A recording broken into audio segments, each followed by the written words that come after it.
Hello friends, তোমরা কেমন আছো? অনেক দিন পর একটা ছোট্ট ব্লগ নিয়ে এসেছি তোমাদের সাথে। ব্লগটা আপলোড করতে একটু দেরি হয়ে গেল। এটা ছিল কালী পুজোর দিন। কম বেশি তোমরা অনেকেই জানো যে দুর্গাপুরে ব্যানাচিতিতে ফিরিঙ্গি কালীবাড়ি আছে এবং আসানসোল কালীপাহাড়িতে ঘাঘরবুড়ি মন্দির আছে। তো আমাদের যাওয়ার খুব ইচ্ছে ছিল, অনেক দিন ধরে সময় পাচ্ছিলাম না যাওয়ার জন্য। তাই প্ল্যান করেছিলাম আমরা কালী পুজোর দিন অঞ্জলি দিদি সকালবেলা ব্ল্যাক ডায়মন্ড ধরে চলে যাব।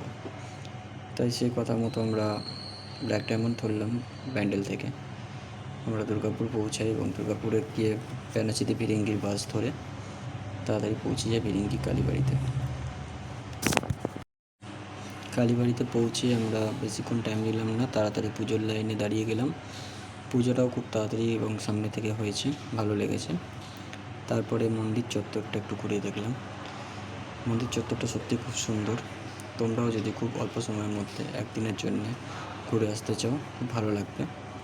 হাওড়া থেকে বা ব্যান্ডেল থেকে তোমরা ব্ল্যাক ডায়মন্ড ধরতে পারবে এবং দুর্গাপুর নেবে ফিরিঙ্গি কালীবাড়ি পৌঁছাতে পারবে। আমরাও সেরকমই পুজো দিয়ে মন্দির চত্বরটা দেখলাম। চলো তোমাদের সঙ্গেও দেখে নিই একবার মন্দির চত্বরটা।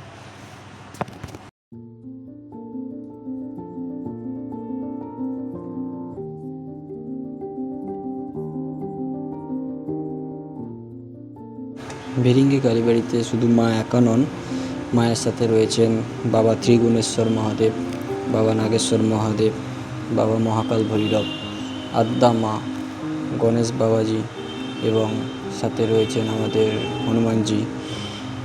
এবং সবথেকে মেন বৈশিষ্ট্য যেটা আমাদের ফিরিঙ্গি কালীবাড়িতে ঐতিহ্য বলতে গেলে একটা, যে এখানে একটা ত্রিশূল রয়েছে। ত্রিশূল নয়, এটি হচ্ছে পঞ্চশূল। এই পঞ্চশূল কালী পুজোর সময় খুব দেখতে খুব সুন্দর লাগে। তোমরা পারলে ইউটিউবে একবার চেক করে নেবে, দেখে নেবে। এই পঞ্চশূল পৃথিবীর মধ্যে দু জায়গায় রয়েছে। এক রয়েছে আমাদের ফিরিঙ্গি কালীবাড়িতে, আর একটি রয়েছে বাবা বৈদ্যনাথ ধামের মন্দিরের চূড়াতে। তো এই পঞ্চশূল সচরাচর দেখা যায় না এবং ইন্ডিয়াতে দু জায়গাতেই রয়েছে। তারপর আমরা মহাদেবের পুজো দিলাম। মহাদেবের পুজো দিয়ে আমরা দেখতে পেলাম ওখানে আদ্যা মা রয়েছেন, আমাদের কলকাতার আদ্যাপীঠের আদ্যা মায়ের ফটো। ইনি হচ্ছেন বাবা নাগেশ্বর মহাদেব। তারপরে দেখলাম হনুমানজি, যিনি হলেন আদ্যাপীঠের মা। সেই জন্য তোমাদেরকে একটু জুম করে দেখিয়ে দিই। তারপরে আছে আমাদের মহাকাল ভৈরব, আর তারপরে আছেন গণেশজি। আমরা সাত তাড়াতাড়ি সবাইকে পুজো দিয়ে আমরা বেরিয়ে পড়লাম আসানসোলের কালীপাহাড়িতে ঘাঘরবুড়ি মন্দিরের জন্য।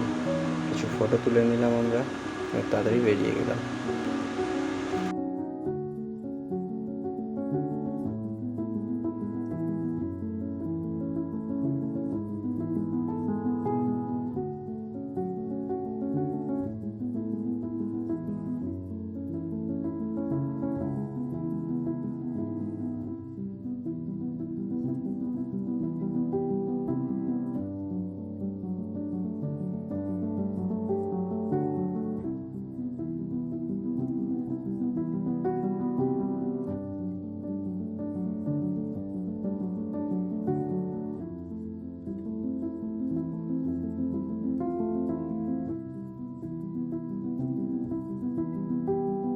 এবার আমরা পৌঁছে গেছি ঘাঘরবুড়ি মন্দিরে।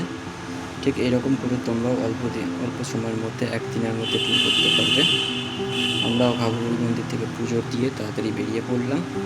চলে আসলাম রানীগঞ্জ এবং রানীগঞ্জ স্টেশন থেকে ট্রেন ধরে আমরা চলে আসলাম লোকাল ধরে ধরে নৈহাটি, এবং সবশেষে আমরা দেখা করলাম নৈহাটির বড় মাকে। অসংখ্য ধন্যবাদ আমার এই ছোট্ট ব্লগটি দেখার জন্য। যদি আমার ভিডিও ভালো লেগে থাকে একটা সাবস্ক্রাইব, লাইক, কমেন্ট অবশ্যই করে দেবেন।